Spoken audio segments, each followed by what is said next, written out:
ಇವತ್ತು ಈ ಆಶ್ರಮಕ್ಕೆ ಬಂದಿರೋದೇ ನಮ್ದೊಂಥರ ಪುಣ್ಯ ಇದ್ದಂಗೆ.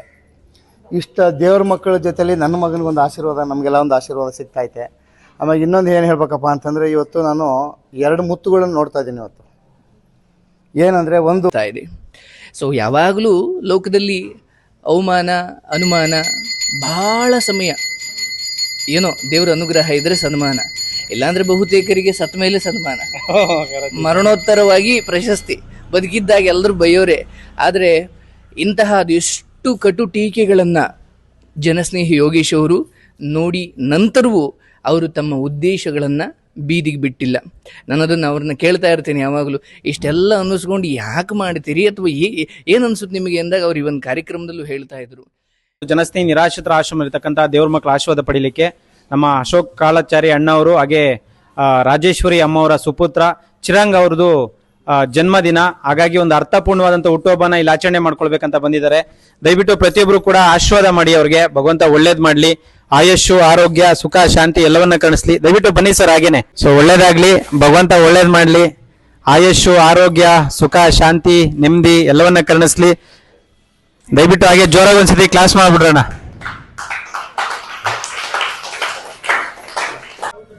ಎಲ್ಲರೂ ಚೆನ್ನಾಗಿದ್ದೀರಾ?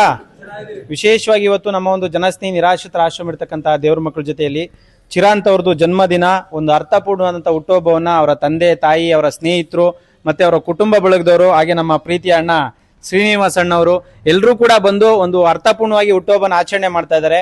ವಿಶೇಷವಾಗಿ ಇಲ್ಲಿರ್ತಕ್ಕಂಥ ಎಲ್ಲಾ ದೇವ್ರ ಮಕ್ಕಳಿಗೂ ಪ್ರಸಾದದ ವ್ಯವಸ್ಥೆನ ಮಾಡಿಕೊಟ್ಟಿದ್ದಾರೆ. ದಯವಿಟ್ಟು ಜೋರಾಗಿ ಒಂದ್ಸತಿ ಅವ್ರಿಗೆ ಕ್ಲಾಸ್ ಮಾಡಿ, ಹಾಗೆ ಪ್ರತಿಯೊಬ್ರು ಕೂಡ ಕೈನ ಮುಂದೆ ಚಾಚಿ ಅವ್ರಿಗೆ ಒಳ್ಳೇದಾಗ್ಲಿ, ಭಗವಂತ ಆಯುಷು ಆರೋಗ್ಯ ಸುಖ ಶಾಂತಿ ನೆಮ್ಮದಿ ಎಲ್ಲವನ್ನ ಕರುಣಿಸ್ಲಿ, ದೇವ್ರು 100 ವರ್ಷ ಚೆನ್ನಾಗಿಟ್ಟಿರ್ಲಿ, ಒಳ್ಳೇದಾಗ್ಲಿ ಸರ್. ಥ್ಯಾಂಕ್ ಯು ಇಲ್ಲಿಗೆ ಪ್ರಸಾದ ವ್ಯವಸ್ಥೆ ಮಾಡ್ಕೊಟ್ಟಿದ್ದಕ್ಕೆ. ಸೊ ಇಲ್ಲಿರ್ತಕ್ಕಂಥ ಎಲ್ಲಾ ದೇವ್ರ ಮಕ್ಕಳ ಆಶೀರ್ವಾದ ಸಿಗ್ಲಿ. ಒಂದ್ ಮಾತಲ್ಲಿ ಹೇಳ್ಬೇಕಂದ್ರೆ, ಇಲ್ಲಿರ್ತಕ್ಕಂಥ ಹೊಟ್ಟೆನ ನೀವು ತುಂಬಿಸ್ತಾ ಇದ್ದೀರಾ, ನಿಮ್ಮ ಹೊಟ್ಟೆನ ಭಗವಂತ ತಣ್ಣಗಿಟ್ಟಿರ್ಲಿ, ಒಳ್ಳೇದಾಗ್ಲಿ. ಸೊ ಏನ್ ಹೇಳಕ್ ಇಷ್ಟಪಡ್ತೀರಾ? ಈಗ ಆಲ್ರೆಡಿ 3-4 ವರ್ಷಗಳಿಂದ ಇಲ್ಲಿ ಬರ್ತಾ ಇದ್ದೀರಾ, ಏನ್ ಹೇಳಕ್ ಇಷ್ಟಪಡ್ತೀರಾ?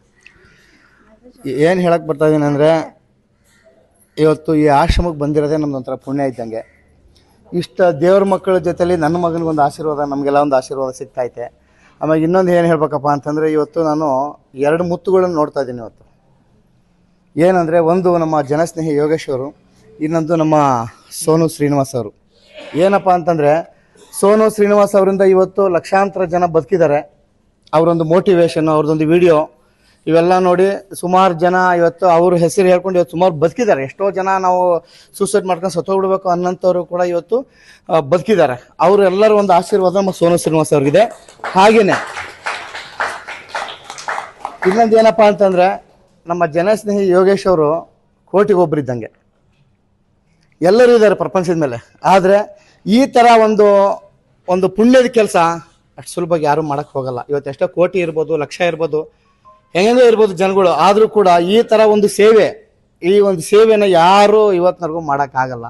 ಇವತ್ತು ಒಂದು ಮಗು ಹುಟ್ಟಬೇಕಂತಂದರೆ ಅವ್ರ ತಂದೆ ತಾಯಿ ಎಷ್ಟೋ ಒಂದು ಕಷ್ಟ ಬಿದ್ದು ದೇವ್ರ ಹತ್ರ ಆಶೀರ್ವಾದ ತೊಗೊಂಡು ಉರುಳು ಸೇವೆ ಮಾಡಿ ಒಂದು ಮಕ್ಕಳು ಜನ್ಮ ಕೊಡ್ತಾರೆ. ಅಂಥ ಮಕ್ಕಳು ಇವತ್ತು ಏನಾಗುತ್ತಪ್ಪ ಅಂತಂದರೆ, ಈ ಥರ ಒಂದು ವಯಸ್ಸಾದ ತಂದೆ ತಾಯಿನ ಇವತ್ತು ಅವ್ರು ಮದುವೆಗಿದ್ವಿ ಆದಮೇಲೆ ಈ ಥರ ಒಂದು ರೋಡಿಗೆ ಬಿಡ್ತಾರೆ. ನಮ್ಮ ಕೈಲಿ ಸಾಕಾಗಲ್ಲ ಅಂತೇಳಿ ಅವ್ರಿಗೆ ಏನಾದರೂ ರೋಗ ಕಾಯಿಲೆ ಗೀಲೆ ಬಂದರೂ ಎಲ್ಲ ಆಚೆ ಬಿಡ್ತಾರೆ, ರೋಡ್ ಆಚೆ ಎಲ್ಲ ಊರಿಂದ ಹೊರಗಡೆಗೆ ಎಲ್ಲ ಒಂದು.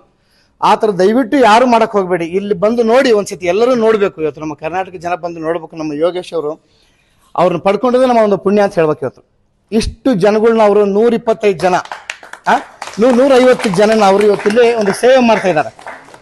ನಾವು ಯಾವತ್ತೋ ಒಂದ್ಸರಿ ಹುಟ್ಟುಹಬ್ಬಕ್ಕೆ ಬಂದು ಇಲ್ಲಿ ಹೋಗ್ತೀವಿ, ಆದರೆ ದಿನವಾಗಿ ಡೈಲಿ ನಿರಂತರವಾಗಿ ಅವ್ರನ್ನ ಇಷ್ಟು 150 ಜನ ನೋಡ್ತಾ ಇರ್ತಾರೆ. ಅವ್ರದ್ದು ಎಷ್ಟು ಕಷ್ಟ, ಅವ್ರೊಂದು ಮಾತ್ರೆ ಆಗಿರ್ಬೋದು, ಅವ್ರ ಟ್ಯಾಬ್ಲೆಟ್ಸು, ಅವ್ರ ಔಷಧಿಗಳು, ಅವರ ಎಷ್ಟು ಕಷ್ಟಗಳು ಇರ್ತದೆ. ಇವತ್ತು ನಮ್ಮನೆಗೆ ಯಾರೋ ಒಬ್ಬರು ಇಬ್ಬರು ಬಂದ್ರಪ್ಪ ಅಂತ ಅವ್ರಿಗೇನು ಹುಷಾರಪ್ಪ ಅಂತಂದ್ರೆ ಮೇಲೆ ಕೆಳಗೆ ನೋಡ್ತಾ ಇರ್ತೀವಿ. ಅಂತ ಇವತ್ತೊಂದು 150 ಜನ ಇಟ್ಕೊಂಡು ನಮ್ಮ ಯೋಗೇಶ್ ಅವರು ಈ ಒಂದು ಸೇವೆ ಮಾಡ್ತಾ ಇದ್ದಾರೆ. ಅಂದರೆ ಭಗವಂತ ಆ ಶನಿಮಾತ್ಮ ಅವರ ಕುಟುಂಬನ, ಅವರ ತಂದೆ ತಾಯಿ ಹಾಗೂ ಅವರ ಮಡದಿ, ಅವರ ಮಕ್ಕಳುಗಳನ್ನ, ಅವ್ರ ಕುಟುಂಬನ ದೇವರು ಇನ್ನೂ 100 ವರ್ಷ ಅವ್ರಿಗೆ ಆರೋಗ್ಯ ಐಶ್ವರ್ಯ ಕೊಟ್ಟು ಇನ್ನೂ ಇಂಥ 100 ಜನ ಕಾಪಾಡೋಷ್ಟು ಅವ್ರಿಗೊಂದು ಶಕ್ತಿ ಕೊಡಲಿ. ಆಮೇಲೆ ಇನ್ನೊಂದು ಏನಪ್ಪ ಅಂತಂದರೆ, ಇವತ್ತೊಂದು ದೊಡ್ಡ ಆಶ್ರಮ ಮಾಡ್ತಾ ಇದ್ದಾರೆ ಅವರು. ಅದನ್ನು ಯಾರು ಊಹಿಸೋಕ್ಕಾಗಲ್ಲ. ಇವತ್ತು ಅಷ್ಟು ದೊಡ್ಡದೊಂದು ಆಶ್ರಮ ಮಾಡ್ತಾ ಇದ್ದಾರೆ. ಆ ಭಗವಂತ ಹೆಚ್ಚಿನ ಅವ್ರಿಗೊಂದು ಶಕ್ತಿ ಕೊಡಲಿ. ಇನ್ನು 100 ಜನ ನಮ್ಮ ಕರ್ನಾಟಕ ಜನ ಎಲ್ಲ ಬಂದು ನಮ್ಮ ಯೋಗೇಶ್ ಅವ್ರದ್ದೊಂದು ಸಾಧನೆಯನ್ನು ನೋಡಿ ಮೆಚ್ಚಿಗೆ ಅವ್ರ ಕೈಲಿ ಆಗಿದ್ದು ಏನೋ ಒಂದು ಅವ್ರಿಗೊಂದು ಸಹಾಯ ಮಾಡಲಿ. ನಾವು ಕೂಡ ನಮ್ಮ ಕೈಲಿ ಆದಂಥ ಒಂದು ಸಣ್ಣ ಅಳಲು ಸೇವೆ ನಾವು ಮಾಡ್ತೀವಿ ಅಂತ ನಾನು ಮಾತು ಕೊಟ್ಟಿದ್ದೀನಿ ಯೋಗೇಶ್ ಅವ್ರಿಗೆ. ನಾವು ಕೂಡ ಮಾಡ್ತೀವಿ. ಭಗವಂತ ಎಲ್ರಿಗೂ ಒಳ್ಳೇದು ಮಾಡಲಿ, ಎಲ್ರಿಗೂ ದೇವರ ಆಶೀರ್ವಾದ, ದೇವ್ರ ಮಕ್ಕಳ ಆಶೀರ್ವಾದ ಪಡೆದ ನಾವೇ ಧನ್ಯರೇ ಇವತ್ತು. ಇಷ್ಟು ಹೇಳಕ್ಕೆ ನಾನು ಇಷ್ಟಪಡ್ತೀನಿ. Thank you.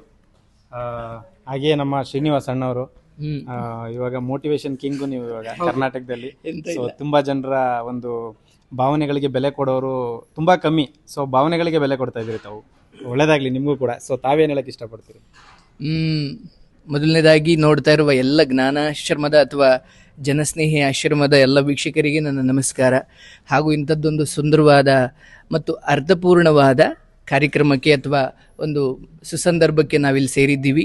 ಪಾಪುಗೆ ದೇವರು ಆಯಸ್ಸು ಆರೋಗ್ಯ ನೆಮ್ಮದಿ ಕೊಟ್ಟು ಕಾಪಾಡಲಿ ಅಂತ ಬೇಡ್ಕೊಳ್ತಾ, ನೋಡಿ ಅಲ್ಲಿ ಬರೆದಿದ್ದಾರೆ ಅವರು, ನನಗೆ ರಕ್ತ ಸಂಬಂಧಗಳಿಗಿಂತ ರಸ್ತೆಯಲ್ಲಿ ಸಿಗೋ ಸಂಬಂಧಗಳೇ ನನ್ನ ಸ್ವಂತ ಅಂತ. ಅಂದರೆ ಈ ಸಾಲು ಇವರ ಒಟ್ಟಾರೆ ಉದ್ದೇಶವನ್ನು ಹೇಳ್ತಾ ಇದೆ.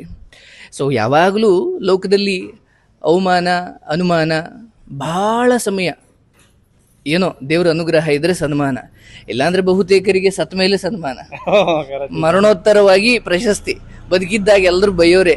ಆದರೆ ಇಂತಹ ಅದೆಷ್ಟು ಕಟು ಟೀಕೆಗಳನ್ನು ಜನಸ್ನೇಹಿ ಯೋಗೇಶ್ ಅವರು ನೋಡಿ ನಂತರವೂ ಅವರು ತಮ್ಮ ಉದ್ದೇಶಗಳನ್ನು ಬೀದಿಗೆ ಬಿಟ್ಟಿಲ್ಲ. ನಾನು ಅದನ್ನು ಅವ್ರನ್ನ ಕೇಳ್ತಾ ಇರ್ತೀನಿ ಯಾವಾಗಲೂ, ಇಷ್ಟೆಲ್ಲ ಅನ್ನಿಸ್ಕೊಂಡು ಯಾಕೆ ಮಾಡ್ತೀರಿ ಅಥವಾ ಏನು ಅನ್ಸುತ್ತೆ ನಿಮಗೆ ಅಂದಾಗ ಅವ್ರು ಇವನ್ ಕಾರ್ಯಕ್ರಮದಲ್ಲೂ ಹೇಳ್ತಾ ಇದ್ರು, ಇಲ್ಲಿ ನಾವು 4 ಜನಕ್ಕೆ ಉಪಕಾರ ಮಾಡಬೇಕು, 4 ಜನಕ್ಕೆ ಏನಾದರೂ ಸೇವೆ ಮಾಡಬೇಕು ಅನ್ನೋ ಉದ್ದೇಶ ಇರೋದು ಎಷ್ಟು ಮುಖ್ಯವೋ ಆ ಉದ್ದೇಶಕ್ಕೆ ಅಡ್ಡಗಾಲ ಹಾಕೋರು ಬಹಳ ಜನ ಇರ್ತಾರೆ. ಅದಾದ ನಂತರವೂ ನಮ್ಮ ಉದ್ದೇಶವನ್ನು ಜೀವಂತವಾಗಿರಿಸ್ಕೊಳ್ಳೋದು ಬಹಳ ಸವಾಲಿನ ಕೆಲಸ. ಅವರು ಅದನ್ನು ಮಾಡ್ತಿದ್ದಾರೆ. ಸೊ ಆ ಸಾಲಿ ಹೇಳ್ತಿದ್ದಾವೆ, ರಸ್ತೆಯಲ್ಲಿ ಸಿಗುವ ಸಂಬಂಧಗಳೇ ನನ್ನ ಸ್ವಂತ. ರಕ್ತ ಸಂಬಂಧ ಅಂತ ಹೇಳಿಲ್ಲ. ರಕ್ತ ಸಂಬಂಧಗಳೆಲ್ಲ ಕೆಟ್ಟದ್ದು ಅಂತಲ್ಲ, ಆದರೆ ಲಿಟ್ರಲಿ ಅಕ್ಷರಶಃ ಅವರು ಅದನ್ನೇ ಮಾಡ್ತಾ ಇದ್ದಾರೆ. ರಸ್ತೆಯಲ್ಲೆಲ್ಲೋ ಬಿದ್ದಿರ್ತಾರೆ ಪಾಪ, ಅವ್ರದ್ದೇನು ಅವ್ರ ಹಣೆ ಬರ ಕರ್ಮಾನುಸಾರವಾಗಿ ಜೀವನ ನರಕ ಯಾತನೆ ಆಗಿರುತ್ತೆ. ಅವರನ್ನು ಕರ್ಕೊಂಡು ಬಂದು ಅವರ ಪೋಷಣೆ ಮಾಡಿ, ಅವರ ಹಾರೈಕೆ ಮಾಡಿ, ಅವ್ರಿಗೆ ಏನೂ ಬೇಕಿಲ್ಲ, ಒಂಚೂರು ಪ್ರೀತಿ, ಒಂದು ತುತ್ತು ಅನ್ನ, ಅದನ್ನು ಹಾಕಲಿಕ್ಕೆ ದೇವರು ಅವರನ್ನು ಇಲ್ಲಿ ಈ ಕರುನಾಡಲ್ಲಿ ಜನಿಸೋ ಹಾಗೆ ಮಾಡಿದ್ದಾನೆ ಅಂತ ನನಗನ್ಸುತ್ತೆ. ಮತ್ತೀಗ ಅವರು ದೊಡ್ಡ ಆಶ್ರಮ ಕಟ್ತಾ ಇದ್ದಾರೆ. ಮತ್ತು ಅವರು ಹೇಳ್ತಾ ಇದ್ರು, ನನ್ನ ಕಾರ್ಯಕ್ರಮದಲ್ಲಿ ಹೇಳ್ತಾ ಇದ್ರು, ಅಂದರೆ ಒಂದು 500 ರೂಪಾಯಿ ಪೆಟ್ರೋಲ್ಗೂ ಅವ್ರಿವ್ರನ್ನ ಕೇಳ್ಕೊಂಡು ಅಲಿತಾ ಇದ್ದ ಒಂದು ಗಳಿಗೆ ಇತ್ತು. 500 ರೂಪಾಯಿ ಇಲ್ಲದ ಒಂದು ಗಳಿಗೆ 500 ಜನಕ್ಕೆ ಊಟ ಹಾಕೋ ಒಂದು ಸ್ಥಿತಿ. ಅಂದರೆ ಈ ಬದಲಾವಣೆ ಇದೆಯಲ್ಲ, ನಮ್ಮೆಲ್ಲರಿಗೂ ಹೇಳ್ತಾ ಇದೆ, ಕನಸುಗಳನ್ನು ಕೈ ಬಿಡಬೇಡಿ, ಭರವಸೆ ಬಿಡಬೇಡಿ. ನಿಮ್ಮ ಜೇಬಲ್ಲಿ ಬರೀ 500 ರೂಪಾಯಿ ಇದೆ, 50 ರೂಪಾಯಿ ಇದೆಯಾ, ಭರವಸೆ ಕಳ್ಕೊಳ್ಬೇಡಿ. ಯಾಕಂದರೆ ಈ ಯೋಗೀಶ್ ಅವರು ಅದೇ ಸ್ಥಿತಿಯಿಂದ ಇವತ್ತು ಇಲ್ಲಿಗೆ ತಲುಪಿದ್ದಾರೆ. ಅಂದರೆ ತಾಳ್ಮೆಯಿಂದ ಇರಿ, ಎಲ್ಲ ಒಳ್ಳೆಯದಾಗುತ್ತೆ. ಆದರೆ ಕನಸು ಕಾಣೋದಾದರೆ ದೊಡ್ಡ ಕನಸು ಕಾಣಿ ಅನ್ನೋದನ್ನು ಯೋಗೇಶ್ ಅವರ ಬದುಕಿನಿಂದ ನಾವು ಅರ್ಥ ಮಾಡ್ಕೊಳ್ಬೇಕು.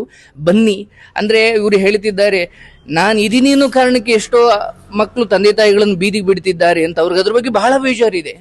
ನಾನು ನಿನ್ನೆ ಕಾರ್ಯಕ್ರಮದಲ್ಲಿ ಕೇಳ್ತಾ ಇದ್ದೆ, ನಾನು ಆಶ್ರಮದಲ್ಲಿ ಅವ್ರನ್ನ ನೋಡ್ಕೊಳ್ತೀನಿ, ಬಿಡು ಯೋಗೇಶ್ ಅವರ ಆಶ್ರಮಕ್ಕೆ ತಗೊಂಡೋಗಿ ಬಿಟ್ರೆ ಆಯಿತು ಅನ್ನೋ ಆ ಧೈರ್ಯದಲ್ಲಿ ಜನ ಬೀದಿಗೆ ಬಿಡ್ತಿದ್ದಾರೆ ಅಂತ ಕೇಳಿದಾಗ ಬಹಳ ದುಃಖ ಆಯಿತು ಅಂತ ಅವ್ರು ಹೇಳ್ತಿದ್ರು. ಮತ್ತು ಅವ್ರು ಹೇಳ್ತಾರೆ, ನಾನು ಇದರಿಂದ ಏನು ದುಡ್ಡು ಮಾಡಬೇಕಿಲ್ಲ, ಮತ್ತು ಇವತ್ತೇ ಆಶ್ರಮದಲ್ಲಿರೋ ಎಲ್ಲರನ್ನೂ ಅವ್ರವ್ರ ಮನೆಯವ್ರು ಬಂದು ಕರ್ಕೊಂಡು ಹೋದ್ರು ಕೂಡ ನಾನು ಕಳ್ಸೋಕೆ ರೆಡಿ ಇದ್ದೀನಿ ಅಂತ. ಅಂದರೆ ಆ ನಿಸ್ವಾರ್ಥತೆಯನ್ನು ಮಾತ್ರ ನಾವು ನೋಡಬೇಕೇ ಹೊರತು, ಇಲ್ಲ ಇಲ್ಲೇನೋ ದುಡ್ಡು ಬರ್ತಾ ಇದೆ, ಅದು ಬರ್ತಾ ಇದೆ, ಆಯಿತು, ಇಷ್ಟು ಜನಕ್ಕೆ ಊಟ ಹಾಕಿ, ಇಷ್ಟು ಜನಕ್ಕೆ ಜಾಗ ಕೊಟ್ಟು, ಮತ್ತು ಈಗ ಅವರು ಇನ್ನೊಂದು ಹೆಜ್ಜೆ ಇಟ್ಟಿದ್ದಾರೆ, ಅನ್ನ ಅಕ್ಷರ ಆಶ್ರಯ ತ್ರಿವಿಧ ದಾಸೋಹ ಅಂತ ಕರೀತಾರೆ. ಅನ್ನ ಅಕ್ಷರ ದಾಸೋಹ, ಈ ಮೂರೊಂದು ಈಗ ದೊಡ್ಡ ಆಶ್ರಮ ಕಟ್ಟಿ ಅದನ್ನು ಈಡೇರಿಸ್ತಿದ್ದಾರೆ. ಅವರಿಗೆ ನಮ್ಮೆಲ್ಲರ ಮೂಲಕ ತುಂಬ ಶುಭ ಹಾರೈಕೆ ಮಾಡೋಣ. ಜೊತೆಗೆ ನೋಡ್ತಾ ಇರೋರಲ್ಲಿ ದುಡ್ಡು ಕೊಡ್ತೀವೋ ಬಿಡ್ತೀವೋ, ಅಯ್ಯೋ ಯೋಗೀಶ್ ಅವರು ಆ ಸ್ಥಿತಿಯಿಂದ, 1 ರೂಪಾಯಿ ದುಡ್ಡಿಲ್ಲದ ಸ್ಥಿತಿಯಿಂದ ಇವತ್ತು ಒಂದು ಸಾವಿರಾರು ಜನಕ್ಕೆ ಅನ್ನ ಹಾಕೋ ಸ್ಥಿತಿಗೆ ಬಂದು ತಲುಪಿದ್ದಾರೆ ಎಂದಾಗ ಭಗವಂತ ಯಾವ ಕಾಲಕ್ಕೆ ಯಾರ ಹಣೆ ಬರದಲ್ಲಿ ಏನು ಬರೆದಿರ್ತಾನೋ ಗೊತ್ತಿಲ್ಲ. ಹಾಗಾಗಿ ನಿಮ್ಮ ಬದುಕನ್ನು ನೀವು ದರಿದ್ರ ಅಂದ್ಕೊಳ್ಬೇಡಿ, ನಿಮ್ಮ ಬದುಕನ್ನು ಇಲ್ಲಿಗೆ ಮುಗೀತು ಅಂದ್ಕೊಳ್ಬೇಡಿ. ಸಮಯಕ್ಕೆ ಕಾಯಿರಿ, ಒಳ್ಳೆಯ ಸಮಯ ಬರುತ್ತೆ. ನೀವು ತಿನ್ನೋಕೆ ಅನ್ನ ಹುಡ್ಕೋದಲ್ಲ, ನೀವು ಸಾವಿರಾರು ಜನಕ್ಕೆ ಏನೋ ಹಾಕುವಷ್ಟು ಸ್ಥಿತಿ ನಿಮ್ಮ ಹಣೆಯಲ್ಲಿ ಇರ್ಬೋದು.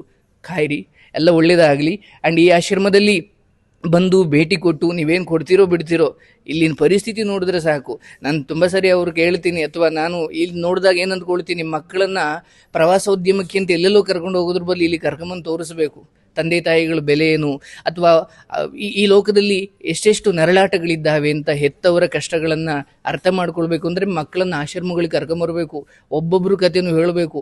ಅಯ್ಯೋ ನಾವೆಷ್ಟೋ ನೆಮ್ಮದಿಯಿಂದ ಇದ್ದೀವಿ ಅಂತ ಮಕ್ಕಳಿಗೆ ಅರ್ಥ ಆಗುತ್ತೆ. ಸೊ ಹಾಗೆ ಈ ಆಶ್ರಮ ಸರ್ವಕಾಲಕ್ಕೂ ಶತಶತಮಾನಗಳಿಗೂ ಬೆಳಗಲಿ. ಇವತ್ತು ಇವರು ಇಟ್ಟಿರೋ ಹೆಜ್ಜೆ ಬಹುಶಃ ಒಂದಷ್ಟು ತಲೆಮಾರುಗಳ ನಂತರ ಇವರನ್ನು ಲೋಕ ಮಹಾತ್ಮರಾಗಿ ನೋಡುತ್ತೆ ಅನ್ನೋ ನಂಬಿಕೆ ನನಗಿದೆ. ಎಲ್ಲರಿಗೂ ಒಳ್ಳೆಯದಾಗಲಿ. Thank you. ಯೋಗೇಶ್ ಅವರಿಗೆ ನಾವೆಲ್ಲರೂ ಒಳ್ಳೆಯದು ಹಾರೈಸೋಣ. ಹರೇ ಕೃಷ್ಣ. ಜನಶ್ರೀ ಯೋಗೇಶ್ ಅಣ್ಣವ್ರಿಗೆ ತುಂಬ ಹೃದಯದ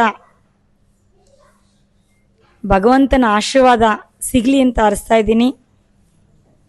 ಪ್ರಪಂಚದಲ್ಲಿ 10 ಜನ ಮಕ್ಕಳನ್ನ ತಾಯಿ ತಂದೆ ಸಾಕ್ತಾರೆ, ಆದರೆ 10 ಜನನೂ ಒಂದೊಂದು ತಿಂಗಳು ಡಿವೈಡ್ ಮಾಡ್ಕೋತಾರೆ ತಾಯಿ ತಂದೆನ.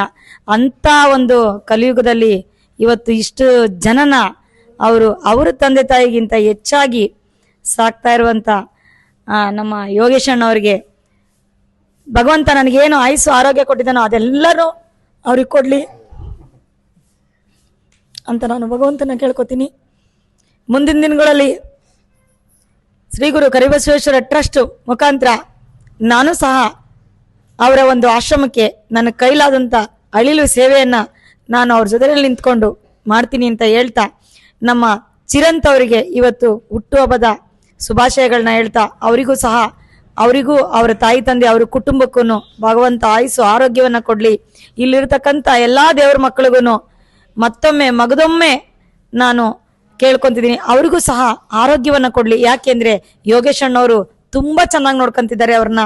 ಅವರು ಆರೋಗ್ಯವಂತರಾಗಿ ಅವ್ರ ಮನೆಗೆ ಅವರು ತಲುಪಲಿ, ಮತ್ತಷ್ಟು ಜನನ ಸಾಕುವಂಥ ಕೆಪಾಸಿಟಿಯನ್ನು ಆ ಭಗವಂತ ಶನಿದೇವ ಅವ್ರಿಗೆ ಕೊಡಲಿ. ಅವರಿಗೂ ಅವ್ರ ಕುಟುಂಬಕ್ಕೂ ಭಗವಂತ ಆಯುಸ್ಸು ಆರೋಗ್ಯವನ್ನು ಕೊಟ್ಟು ಹೆಚ್ಚಿನ ರೀತಿ ಈ ಸಂಸ್ಥೆಯನ್ನು ಬೆಳೆಸುವಂಥ ಶಕ್ತಿಯನ್ನು ಭಗವಂತ ಕೊಡಲಿ ಅಂತ ಹೇಳ್ತಾ ನನ್ನ 2 ಮಾತನ್ನ ಮುಗಿಸ್ತಾ ಇದ್ದೀನಿ. ಅದ್ಭುತವಾದಂಥ ಕ್ಷಣ ಇದು. ಹುಟ್ಟುಹಬ್ಬನ ಆಚರಣೆ ಮಾಡ್ಕೊಳ್ತಾ ಇದ್ದಾರೆ. ದಯವಿಟ್ಟು ಜೋರಾಗಿ ಕ್ಲಾಸ್ ಮಾಡಿ. Happy birthday to you, happy birthday to you, happy birthday to you. Tulasi. Happy birthday to you.